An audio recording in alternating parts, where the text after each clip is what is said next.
ચાલો મિત્રો, હવે આપણે પ્રકરણ 4 ગતિના નિયમો જે છે તેનું સ્વાધ્યાય જોઈએ.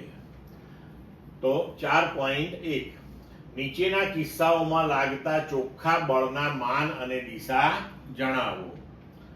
તો અચળ ઝડપથી નીચે પડતા વરસાદના ટીપા પર. હવે અચળ ઝડપથી જ્યારે નીચે પડી રહ્યું છે તેનો મતલબ એ થયો કે તેનો પ્રવેગ શૂન્ય છે, એટલે કે એની ઉપર કોઈ બળ લાગતું નથી, એટલે કે બળ શૂન્ય છે. પછી પાણી પર તરતા 10 ગ્રામ દળના બૂચ પર. તો અહીંયા પાણી પર એ તરી રહ્યો છે, એટલે કે આ બૂચનું અધો દિશામાંનું ગુરુત્વાકર્ષી બળ અને પાણી વડે બૂચ પર લાગતું જે ઉત્પ્લાવક બળ છે એ બંને એકબીજાને સમતોલે છે અને એના લીધે પરિણામી બળ શૂન્ય છે, એટલે એ તરી રહ્યો છે.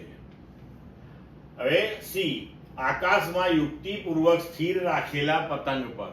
હવે પતંગ જ્યારે સ્થિર છે તો સ્વાભાવિક છે કે તેની પર લાગતું બળ શૂન્ય છે. ડી, ખરબચડા રસ્તા પર 30 કિલોમીટર પ્રતિ કલાકના અચળ વેગથી ગતિ કરતી કાર પર. હવે જ્યારે કાર અચળ વેગથી ગતિ કરી રહી છે તો પ્રવેગ શૂન્ય છે. પ્રવેગ શૂન્ય છે તો બળ બરાબર દળ ગુણ્યા પ્રવેગ પ્રમાણે પરિણામી બળ પણ કેવું છે? શૂન્ય છે.